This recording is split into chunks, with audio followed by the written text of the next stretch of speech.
I'm going to tell you right off, I don't remember exactly what day it was. But I was admitted to the ICU due to this lovely pandemic. And I just remember waking up in the ICU on a ventilator where I was for a month. And my NDE is a little bit different, or a lot different than most. I don't remember what day it was. I know that it was a lot of time had passed, but I was off the ventilator. I was breathing okay. I was on the up and up. And the whole time that I was there, I kept looking up to my left. There was a significant presence there.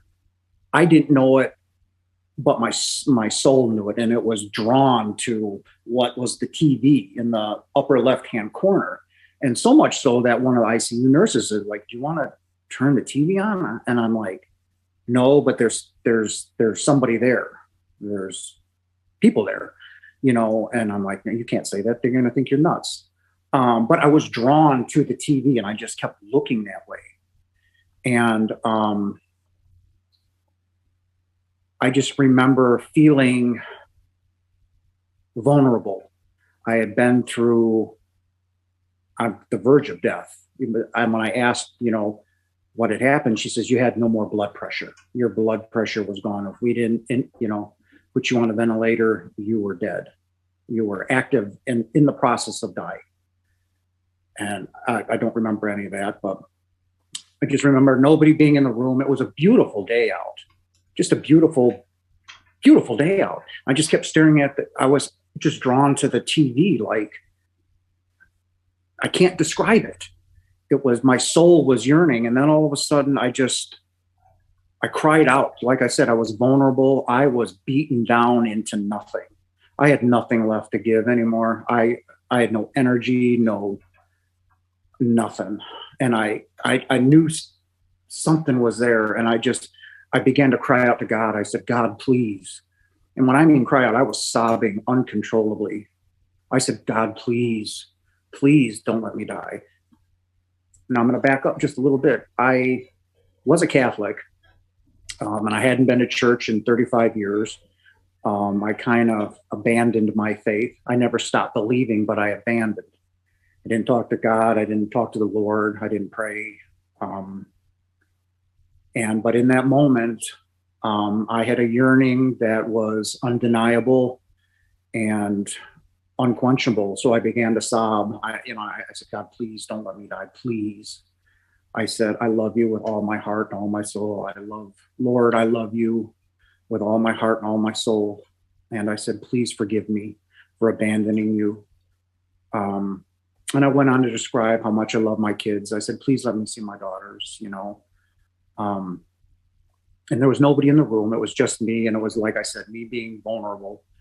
And I began to describe the love that I have for someone here. And I said, "Please don't take her from me. Please, please." And it was in that moment of me describing my love for her, was all of a sudden time stopped. It felt like somebody in World War II turned a spotlight on me, and it just hit me. And it was nothing but this unconditional love. It's a love there's no way to describe it here on earth. There's just nothing to describe it. It was pure. It was unconditional love and acceptance. And I didn't realize that when I was talking to the TV, that I had become level with the TV, and all of a sudden I could see the whole room.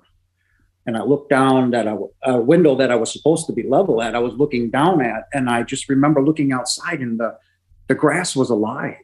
It was the greenest green. There's no words to describe the color of the green that it was. And the trunks of the trees, they were alive. The brown was, I can't describe it. It was just amazing. And I just remember not talking out loud anymore, because as soon as that spotlight hit, my soul knew it was God. He was there. Um, and I began just talking to him and saying, but not out loud. My mind was speaking. And I said, I love you. Um, and I soaked up the love, and my spirit knew exactly where I was. I was no longer in my body.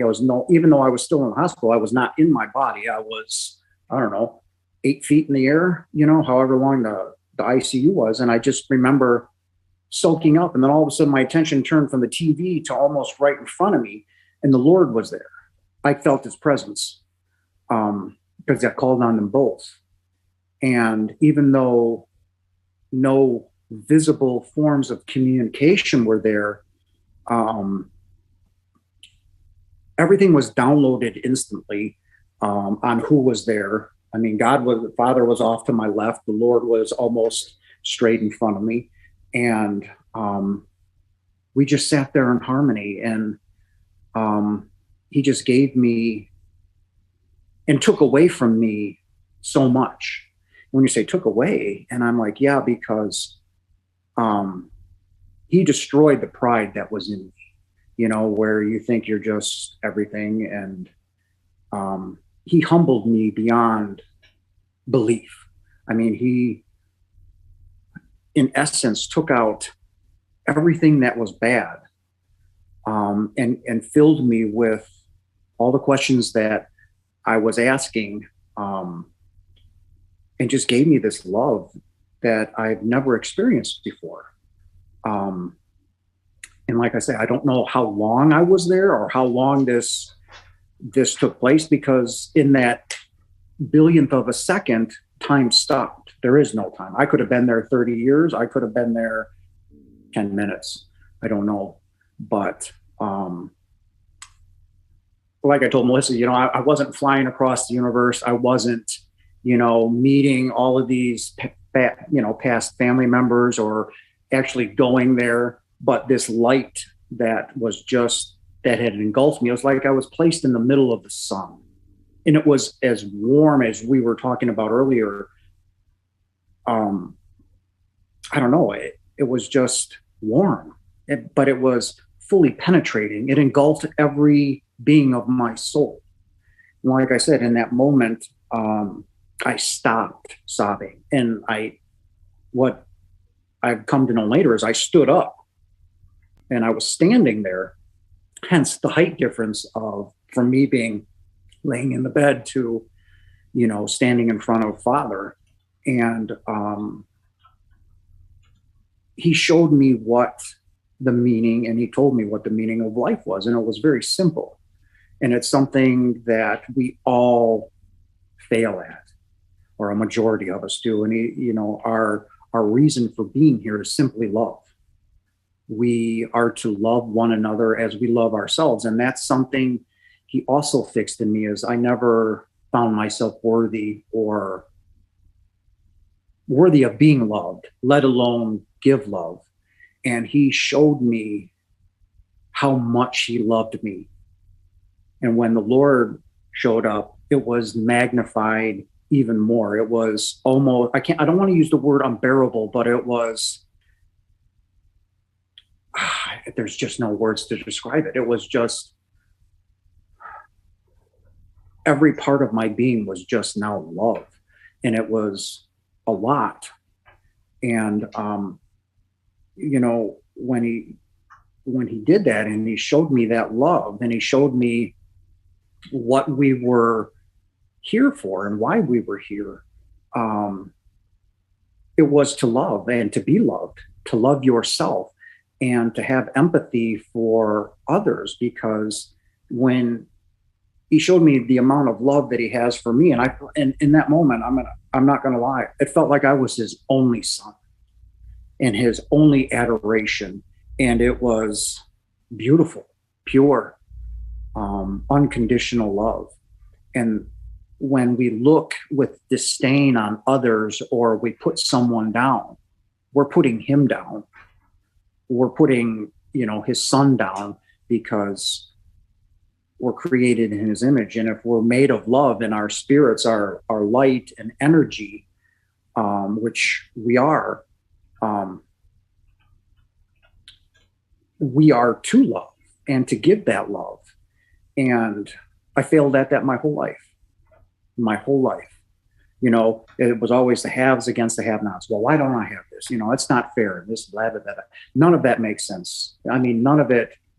I mean, it makes sense now because it's an unrealistic thing. It's this physical world is nothing. We, you know, everything that we have, house or car or whatever we have, is nothing. And the Lord said that. He says, "Don't fall in love with the material world. This is nothing." And it's right. You know, I've chased the wrong things my whole life. And he showed me how much I was loved and how much I am loved. And again, all of this takes place without your mouth ever moving. It is just before you think of something, it's there. You know, and like I said, I could see around the whole room. I mean, the door was over there. There was no one there. Beautiful outside. And all I thought to myself right away, it was like, wow, what a beautiful day to die. And I'm like, you know, well, even though I asked not to die, you know, I would have gladly stayed there. You know, once you reach that other side, or once you reach that spirit world, you don't look back and say, oh, you know, this, that, or the other thing. I didn't think about my children anymore. I didn't think about family. I was home and I wanted to stay there. And like I said, there was no sense of time or anything like that. It was just, the best way to describe it is like a nonverbal communication, you know, it's just happening instantaneously. And I just remember telling Father that I loved him. I love you, you know. And then when the Lord was there, you just become humbled. You know, you are nothing of what you are in this materialistic world, you know. And like I said, I wanted to stay there. I didn't want it to end. He fixed the problems that I was fixed. I was okay. And then while that was taking place, there was a little bit of downtime, and I just was just there in that moment. And then all of a sudden, two hands laid me on my chest, and I don't want to say push, but guided my soul back into my body. And I was instantly put to sleep. I mean, a sleep that I have never been in. It was deep sleep. I don't know how long I was out or whatever, but I remember when I did finally wake up, that presence by the TV was no longer there or in front of me, because that's exactly where my head turned to. I looked there and there was nothing. No sense of being drawn there, or that's where Father was. The Lord wasn't there. But when I woke up, it took me a while to gain my composure, because I had two nurses, ICU nurses, you know, and we tried to wake you. We tried to wake you for a long time. You wouldn't wake. And I'm like, I'm fine. And I didn't dare tell anybody, because, well, who's gonna, in my head, I was like, who's gonna believe me? But I was just left with this love that, even when I told them, tell people, I said, I have so much of it. And I look at people now differently. I look at situations differently. You know, this is a school that we're in. And that's one of the things that I understood when we were there, is that we chose to come here. We chose everything that happens in our lives, good. Well, it's all good. You know, anything that happens bad or hate or whatever, it's just the absence of God. It's the absence of love. And so some people can say, well, it's just an illusion. And it is, because we as individuals here in the mortal world, we allow evil or hate to creep in. It's not what God wanted, but he gives us a certain amount of free will to learn. And he doesn't look at it as anything, when we consider it a mistake as, well, you don't deserve to come home and, this, that, or the other thing. And he, it's a learning experience. And that's exactly how he looks at it. So like I was telling you earlier, I was a Christian Catholic my whole life, over 50 years. And when this happened, I didn't know I needed to talk about it.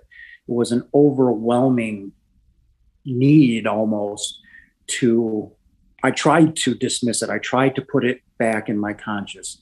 And even though I never left the hospital room, I never went anywhere, it was insanely powerful and beautiful. So I reached out to my pastor. He wanted to talk to me. I told him what had happened. And he said, well, I would like, you to talk to confirmation students, and I would like you to talk to the parish, and when I was telling him what had happened and what had occurred, his face slowly it looked like I was torturing him. It was like, and I'm like, and then he blew me off. He wouldn't return my phone calls, wouldn't return emails. And, again, I felt dejected and I guess unwanted to a certain extent. And then I realized, in the moment when that was happening, is God did not care about my religion. He didn't care one way or another that I was Catholic, didn't care. He just had nothing but unconditional love for me. And when I realized that organized religion is wrong and bad, because it divides people. When you talk to somebody and say, are you spiritual? And I do believe in God. I do believe, you can have a healthy conversation. But when you say, well, I'm Protestant, well, I'm, then it becomes a headbutt, and then it becomes a fight. And over what? God loves you. He loves nobody differently he just loves nobody differently. We are all the same.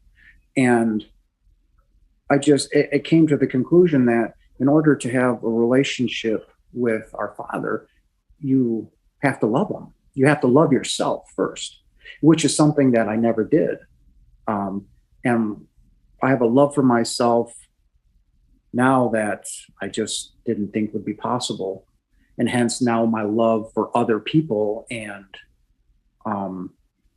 has grown to the point of where I don't even know what to do with it. And again, there was the thumb in my side saying, as he said, I want you to tell people I'm here. Tell people, and same thing with the Lord. He was like, I'm here. I am alive. I'm very much here. I see you. And that was the thing is, even though I wasn't actively dying and whatever, I called out to him. I called him and he saw me. He knew what was going on. He knew every little detail of what I was going through. And when I called upon him, he showed up in person. Didn't send angels, didn't send anybody. It was him, Father, and his Son showed up to let me know that not only may I love, but I see you. I know everything you're going through. I know your thoughts. And it was all just a download. Like when you download something from your computer, it just gets downloaded and it's just instantaneous. And that's when I realized I had been going at life completely wrong. And, I cut ties with Catholicism and began to realize that I was more of a universalist than Catholicism, because that speaks more to what our Father is, which is love. Love, love, love. Everything that our Lord talked about was love. And why was he sent here? If you talk to a Catholic, well, he died for our sins. No, we have messed things up so bad that he came down here to show us how to love. If you listen to Christ's word, it's love. Love one another as I love you. Love your neighbor. Love. I mean, he showed us that no one was better than anybody down here, and that we are all meant to love. And that's what was given to me, was this unconditional love. And as I told others, I said, it's profoundly changed my life. The man that I was 2 years ago is dead. That person is no longer alive. I see people differently. I look at people differently. I have love for them. I have empathy for them. When they tell me of a situation that they're going through, I try and comfort them and let them know that they're loved, that they are loved not only by me, but Father, in a way that is indescribable here on earth, because there's nothing to describe it accurately and efficiently enough. And that was basically mine. It happened in the ICU. It happened when I was in recovering. I was off the ventilator. I was off everything. And I want people to know that even when they think they're not seen, and this is big, and it's huge. It's something that I would have liked to have known, but it happened to me, in my 50s. Is that every single one of us here on this earth are seen. He sees you.